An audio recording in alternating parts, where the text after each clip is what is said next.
I wasn't even supposed to be at that party. The Chicago conference was Jessica's thing.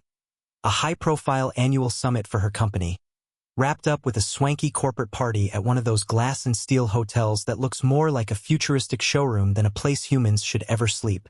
I'd originally planned to stay home. My own job had been a beast lately, and I figured she'd appreciate the space to network, schmooze, and sparkle on her own. But something about the week leading up to the event didn't sit right with me. Maybe it was how distant she'd been, or the way she kept saying, "It's just a work thing," every time I asked about her trip. Maybe it was how she didn't even offer to bring me along this time, despite me tagging along last year without question. It didn't feel like space. It felt like hiding. So when my own team lead mentioned that our company would have a small delegation at the same event, I jumped at the opportunity. "Yeah, count me in," I said, trying to sound casual. I could use a couple of days away from the grind. I didn't tell Jessica I was coming. Some people might call that sneaky. Maybe it was. But I wasn't planning some dramatic confrontation. I just wanted to see her unfiltered. Not the version I got at home. Not the work is fine, babe, just exhausted version I'd been seeing for the last couple months.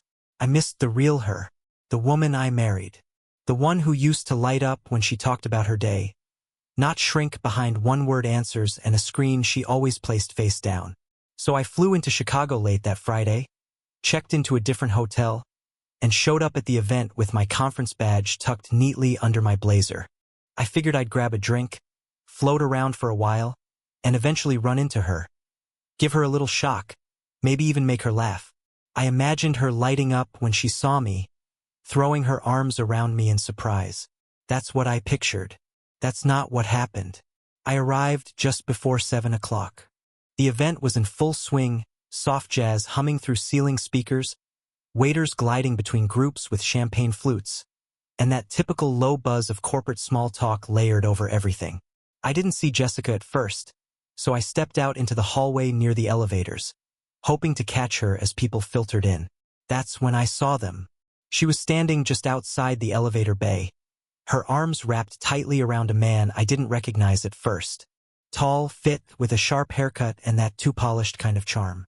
He looked like every mid-level marketing guy I'd ever wanted to punch. The hug wasn't just friendly. It was slow, familiar. Too familiar. Her hand lingered on his shoulder. Not just a second too long, at least 5, maybe more. His hand was at the small of her back, resting there like it had found its home. My body froze.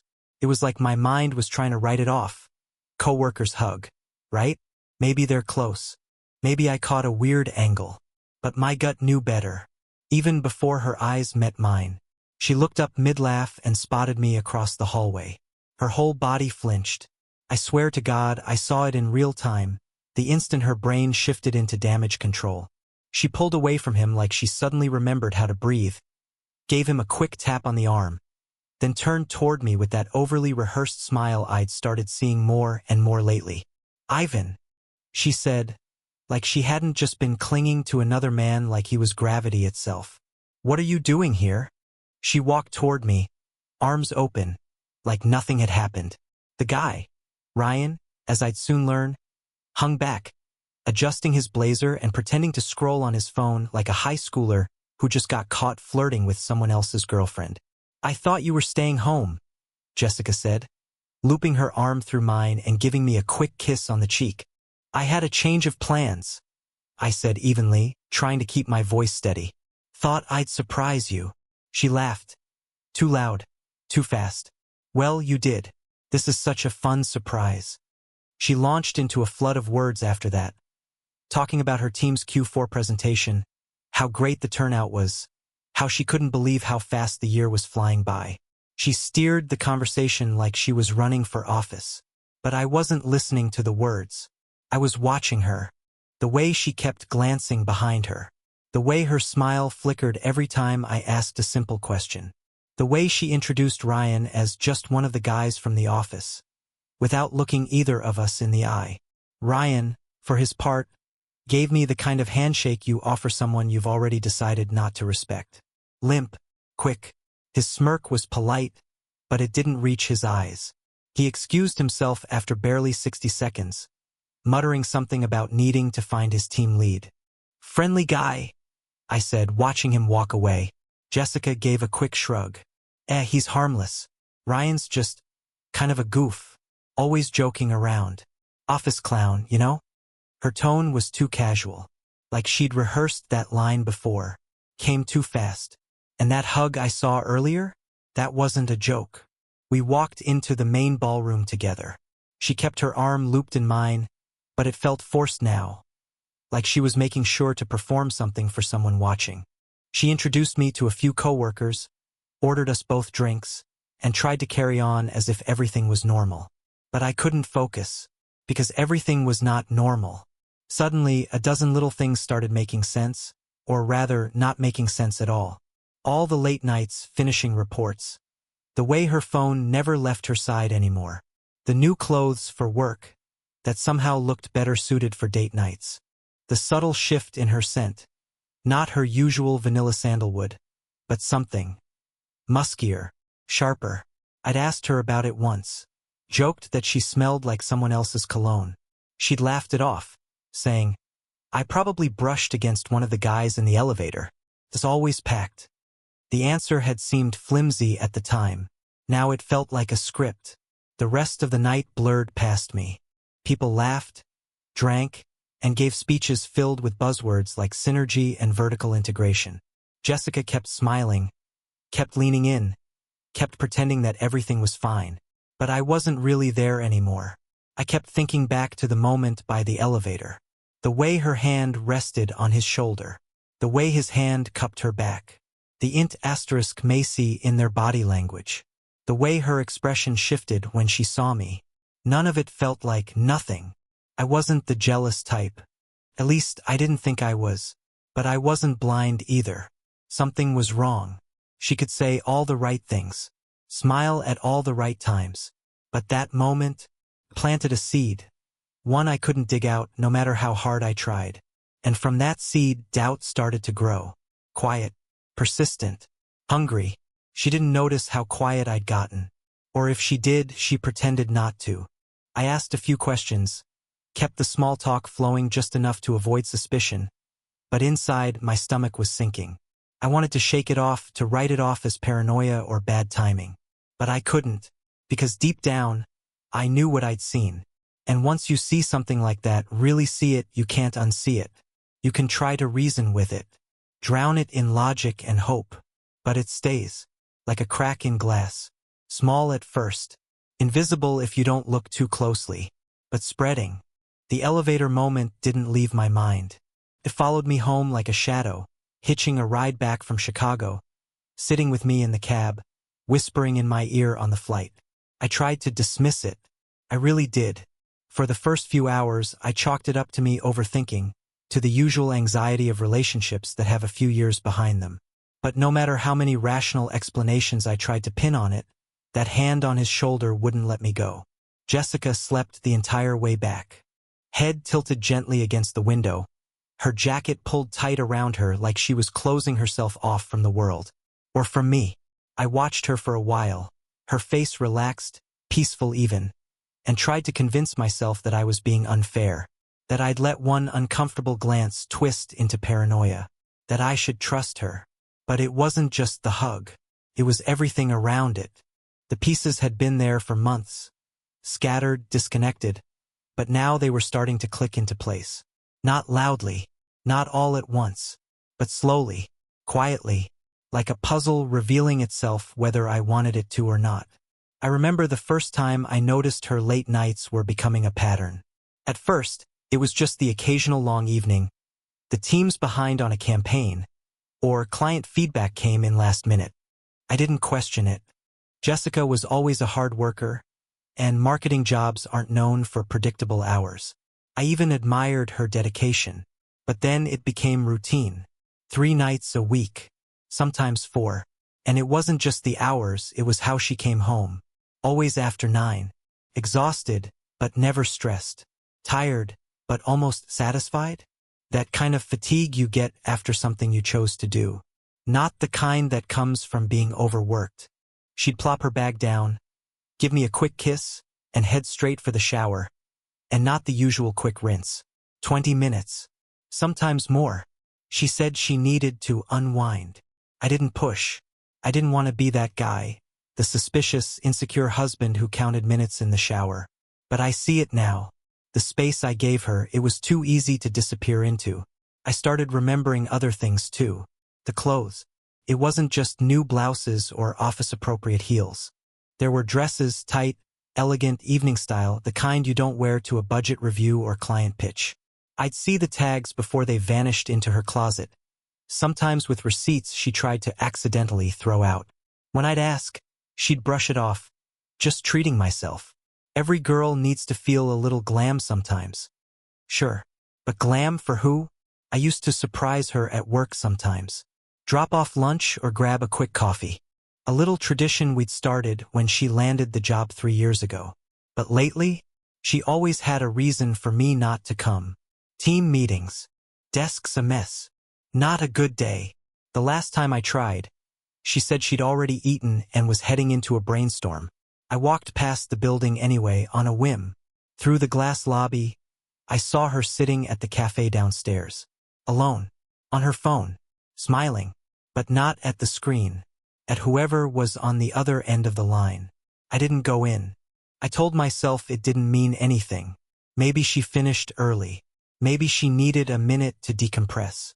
But the lie I told myself tasted stale. I swallowed it anyway. Her phone was another thing. Always face down. Always on silent. When it lit up, she turned it away from me like it was muscle memory. Once I caught a glimpse of a message preview. Just a name, R. She picked it up so fast, you'd think it burned her. I joked about it. Made some offhand comment like, got a secret admirer I should know about? She laughed, tossed a pillow at me, said, you're ridiculous, and changed the subject. But I wasn't laughing. And the scent, the cologne, that was real. Unmistakable. Subtle at first, but it grew bolder with time. Not mine. Not her usual perfume either. Something woodsy. Masculine. The first time I caught it, I thought maybe she passed someone in a hallway or on the train. But the second time, it was on her scarf. I brought it up casually. Did you hug someone at work today? You smell like a guy I'd probably hate. She rolled her eyes. Elevators. Ivan. It's winter. Everyone's packed in like sardines. It sounded reasonable, but she said it too quickly, like she'd been rehearsing it. One night I couldn't sleep. She was next to me, breathing softly, her back turned. I watched the ceiling and ran through every moment I'd dismissed, every detail I'd written off. There was a pattern there, only now was I willing to see it. The way she snapped whenever I asked innocent questions. How she'd roll her eyes or give that sharp exhale, like I was bothering her. How she'd suddenly get defensive over nothing. I'm just asking what you're doing Friday, I'd say.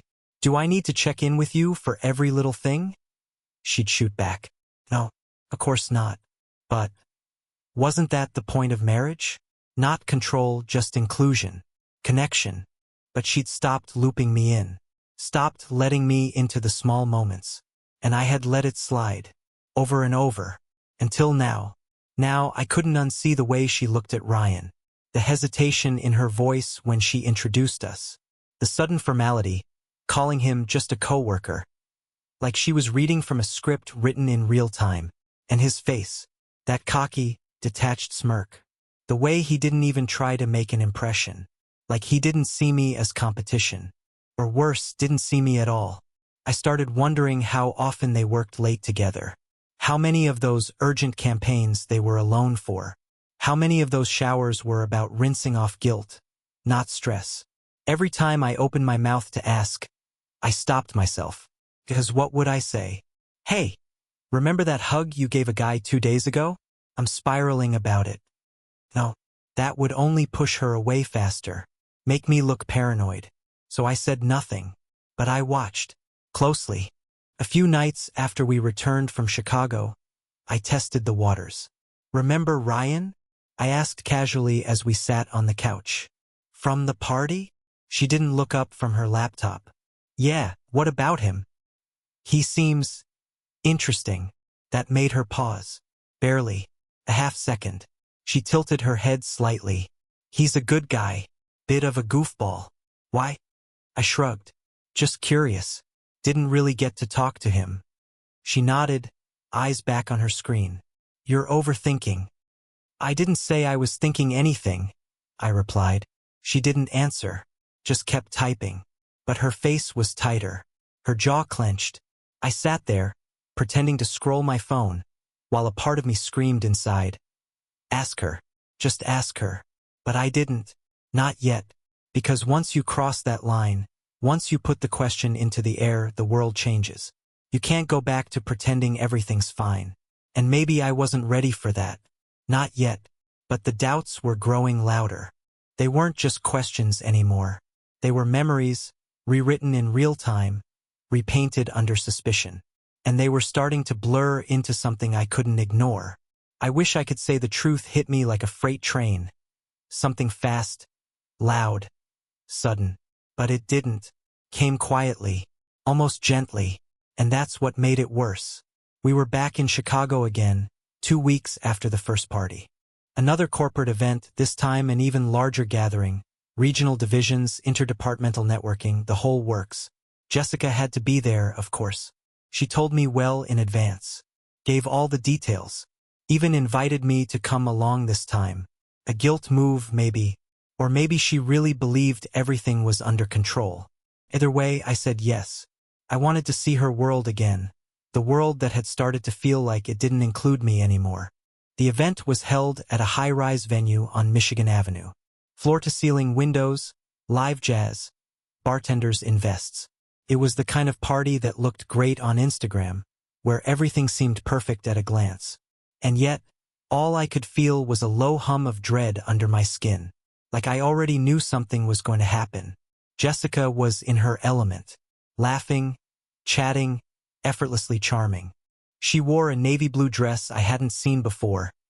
Tight at the waist, off the shoulder, like something from a high-end boutique. She told me she bought it on sale. I didn't ask why she needed something new. I already knew the answer. We made our rounds together at first, clinking glasses, smiling for photos. But eventually, she drifted into her usual orbit. Her team, her people. I let her go. Told her I'd grab a drink and catch up later. I didn't go to the bar. Instead, I stepped out onto the terrace. Needed some air. Needed space to think. The city stretched out below me in a mess of blinking lights and moving cars. It should have been peaceful. But my chest was tight. My gut was twisted. I felt like something was about to snap. I turned toward the glass doors, looking back into the ballroom. And that's when it happened. Through the tall windows, tucked into a shadowed corner near the back wall, I saw them. Jessica and Ryan. They weren't talking. They weren't laughing. They were kissing. It wasn't a peck. It wasn't one of those quick, you-mean-nothing kisses. It was slow, close, familiar. Her hand was on his chest. His fingers were threaded into her hair. The kind of kiss that says, we've done this before. My first instinct was to look away. Like if I didn't see it, it didn't happen. But I didn't. I watched. They were partially hidden behind a tall display of floral centerpieces. A convenient barrier from the crowd, but not enough to shield them from someone standing where I was. I don't know how long it lasted. Time did something weird. Seconds felt like hours. My heart didn't beat normally. It pounded, then skipped, then felt like it stopped completely. Then Jessica opened her eyes and saw me. She froze, lips still inches from his. Eyes locked on mine through the glass. I didn't move. Couldn't. It was like the air had left my lungs entirely. She pushed him away fast. A sharp, awkward motion. Ryan stumbled a half step, clearly confused. He looked over his shoulder, spotted me, and his expression changed instantly. Not fear, not shame, just annoyance. Jessica, meanwhile, was already moving, disappearing into the crowd like she was vanishing underwater. I lost sight of her within seconds, but it didn't matter, because the truth was no longer theoretical, no longer buried in doubt or suspicion. I had seen it. My wife kissed another man, not out of impulse, not by accident, not in a moment of confusion. No, She did it deliberately, confidently, like it was normal, like it was okay. And now she knew that I knew. I don't remember walking back inside. I don't remember weaving through the suits and sequins and conversations that suddenly sounded like static. I don't remember setting my glass down or nodding to the strangers who tried to talk to me. What I do remember is the sound of my heartbeat, loud in my ears, a dull, persistent echo, like footsteps chasing me down a hallway I couldn't see the end of. Jessica avoided me for the next hour. I scanned the room again and again. Nothing. She was gone. Or maybe just hiding behind someone, somewhere. I imagined her in a bathroom stall, frantically texting Ryan, trying to figure out what I'd seen and what I might do next. Or maybe she was calling him, or deleting messages, or erasing the pieces before I could pick them up. But it was too late for that. The pieces were already there, and they fit together perfectly.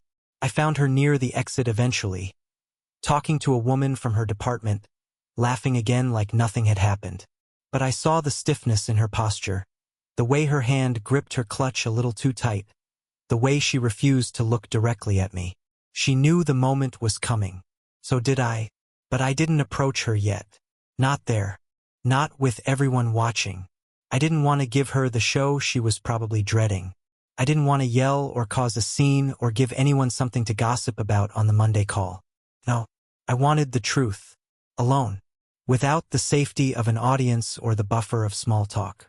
Still, I couldn't stop myself from watching her. Every laugh. Every glance. Every time she touched someone's arm or leaned in too close. I saw everything now through a new lens. Not love, not admiration, but betrayal. Like staring at a painting I used to love and realizing the whole thing was fake. I started replaying old conversations in my head. All the ones I'd dismissed as stress or miscommunication. It's just a work thing. You're being paranoid. Ryan? Oh, he's harmless. Lies. All of it. Not little white lies. Not protective fibs. No. These were sharp, deliberate lies, the kind you tell when you're building a second life inside the first one. I left before she did. Slipped out through the side entrance, hailed a cab and didn't look back. Couldn't. If I stayed 1 second longer, I was going to lose control. The car ride back to the hotel was a blur. I didn't say a word, just stared out the window while the city rolled by, silent and glowing. Back in the room, I sat on the edge of the bed and stared at the floor. My hands were clenched. My jaw was tight. I didn't cry. I didn't scream. But I felt hollow, like something in me had cracked, and I hadn't realized it until now. The door opened an hour later. Jessica stepped in quietly, like a burglar returning to the scene. She didn't say anything at first. She didn't have to. Her silence said enough.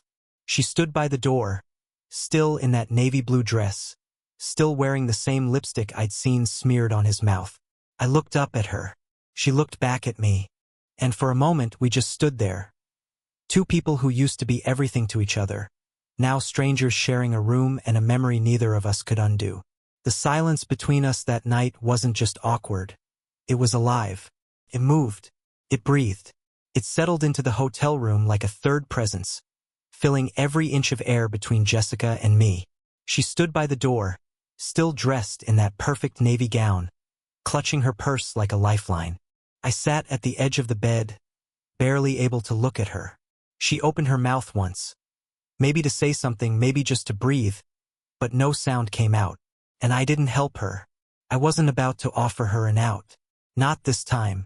Eventually, she stepped into the bathroom without a word and shut the door behind her.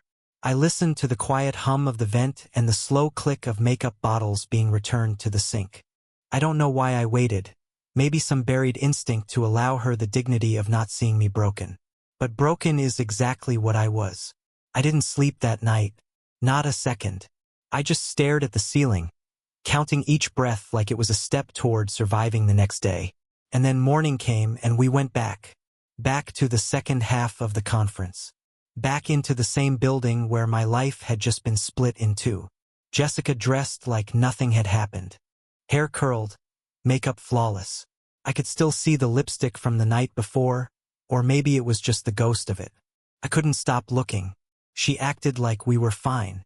said good morning, like we hadn't just endured the longest night of our marriage in silence. I didn't respond, just nodded and grabbed my keycard. At the venue, people milled about, grabbing coffee and muffins and smiling at nothing. I floated through it all like a man watching his own life from a distance. I stayed near the edges, kept conversations short, and avoided Jessica's gaze like it might burn me. Then Ryan walked in. If he felt guilty, he didn't show it. He had the audacity to smirk like always, like nothing had changed. Dressed in his tailored blazer and polished shoes, he moved through the room like someone who had never faced consequence in his life. Jessica saw him, of course. Their eyes met just for a second, and then she looked away too quickly. Around noon, things took a turn. We were near the bar area, where the crowd had started gathering for afternoon cocktails. A live band played some upbeat instrumental cover of a song I didn't recognize, and laughter filled the room. It felt surreal, like I'd stepped into someone else's celebration. I stood near the end of the bar, quietly nursing a drink I didn't want. And then, out of nowhere, Ryan was there, standing across from me. Close, too close. He leaned in, casual, smug, and said, "Hey, Ivan, crazy weekend, huh?" I looked at him for a long second, trying to figure out if he was mocking me or just stupid. "You have something you want to say?" He took a sip of his drink, tilted his head slightly, and smiled. "I just think you and I should clear the air. No point pretending, right?" I stiffened, blood rising. "Clear the air about what?" "You know," he said, shrugging. "Jess and we had a moment. But it's complicated. She's been unhappy, man. I'm not the villain here." I blinked. "You're not the villain?" I repeated, barely able to keep my voice down. He raised both palms like he was being reasonable. "Look, I get it. You're pissed. But it wasn't some affair behind your back. She came to me. I didn't force anything. It took everything I had not to explode right there." "She came to you?" I asked, stunned. "That's your defense?" He took another drink, totally unfazed. I set my glass down carefully. The crowd around us started to tune in. Slow shifts in posture, glances from nearby colleagues, like animals sensing danger in the herd. The music played on, but something in the room began to freeze. And then, Ryan stepped in closer, just a few inches, and said something I'll never forget. "You know what your problem is? You got too comfortable. Let a woman like her feel invisible, and someone else is bound to notice." That was it. That was the moment the switch flipped. Without a word, I stepped forward and shoved him hard in the chest. He stumbled back a few steps, surprised more than hurt, then recovered and lunged at me. He was fast, but I was ready. I've trained in self-defense for most of my adult life. I don't use it. I've never had to, but it's there in my muscles, in my memory. I sidestepped his grab, caught him by the wrist, twisted, and dropped him to one knee. The bar went silent. A gasp rippled through the group. Ryan tried to swing again, wild and clumsy, but I deflected and countered with a clean strike to his jaw, just enough to make him sit down. He collapsed backward onto the floor, clutching his face, groaning in pain. Blood pooled at the corner of his lip. A tooth might have been loose. Security was already on the move. The music stopped. Jessica was there now, too, pushing through the crowd, her face pale and stunned. She looked from Ryan to me and back again. Her lips parted like she couldn't decide who to defend. "Ivan," she hissed. "What are you doing?" I didn't answer, because honestly, I didn't know how to explain what I was doing anymore. Standing up for myself? Reclaiming something that had been taken from me? Showing everyone that I wasn't blind, and I wasn't weak? Maybe all of it. Ryan tried to get up, but security reached him first. They checked his face, muttered something into their walkies, and lifted him to his feet. One of them asked me to step back. "He came at me," I said calmly. Another colleague, someone I vaguely recognized from previous events, stepped forward and confirmed it. "Yeah." Ryan threw the first punch. Ivan just defended himself. Jessica stood frozen, lips trembling. "Ryan," she whispered, "why would you do that?" His answer was a groan. The security team escorted him out, half dragging him toward the elevators. The crowd started murmuring again, not laughter this time, just whispers, shock, pieces of the puzzle shifting in everyone's mind. Jessica turned back to me. "Ivan," she said again, quieter now. "I didn't know he would." "Stop," I said. She blinked. "I saw the kiss," I said. "I saw everything." Her mouth opened slightly, but no words came, just guilt settling in like fog. "You don't get to rewrite this," I added.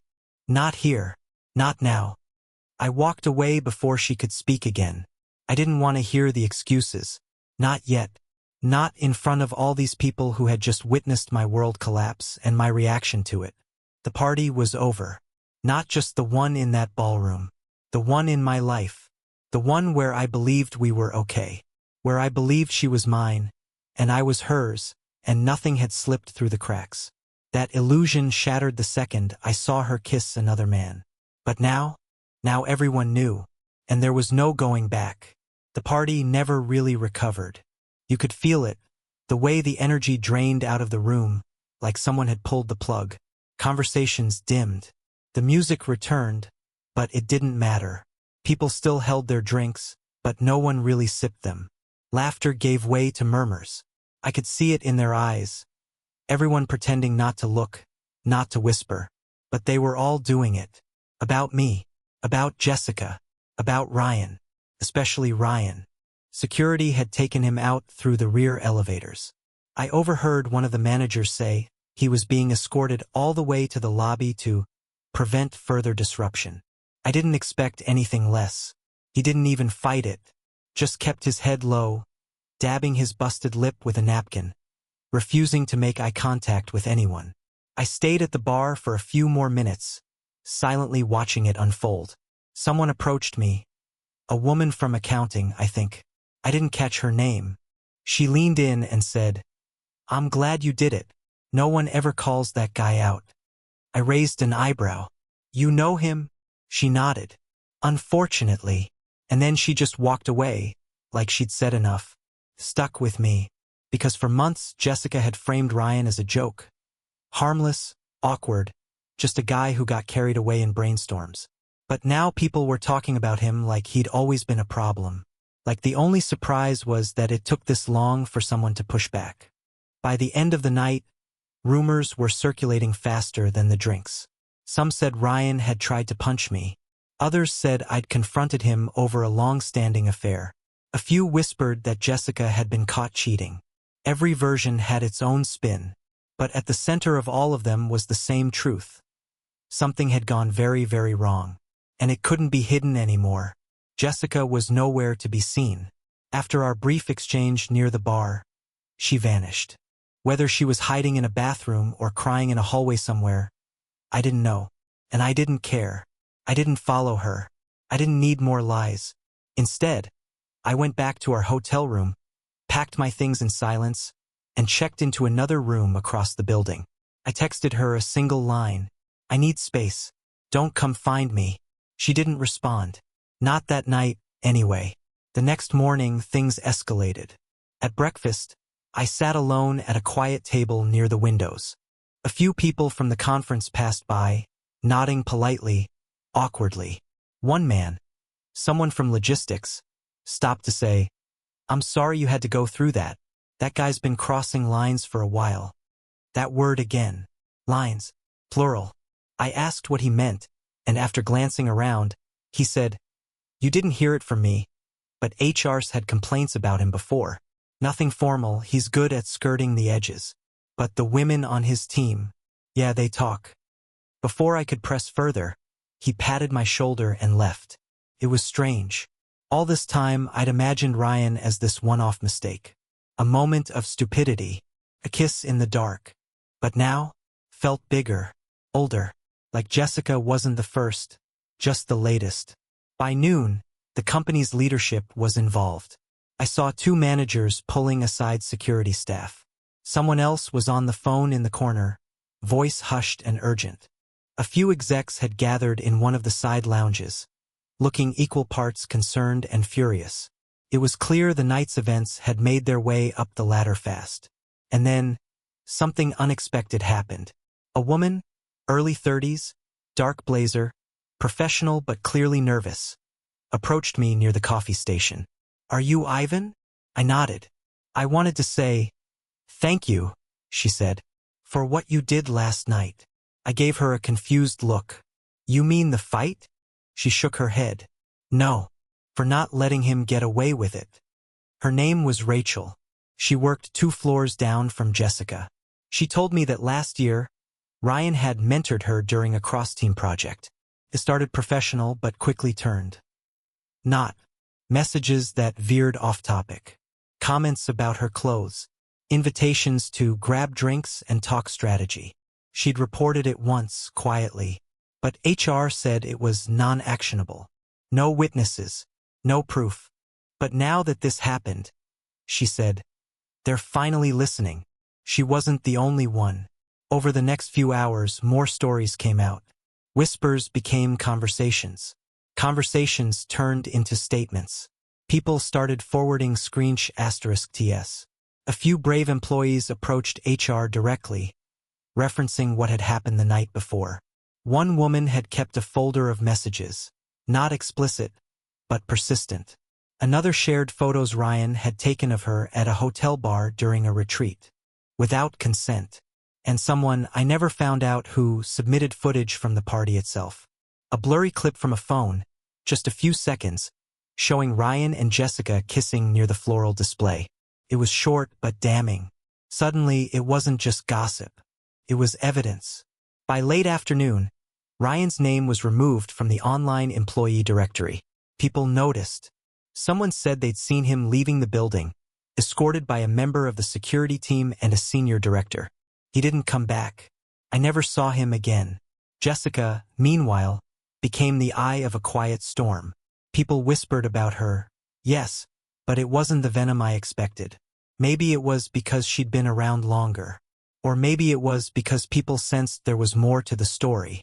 But the attention didn't go away. I watched her during a break between sessions. She stood alone in the lobby,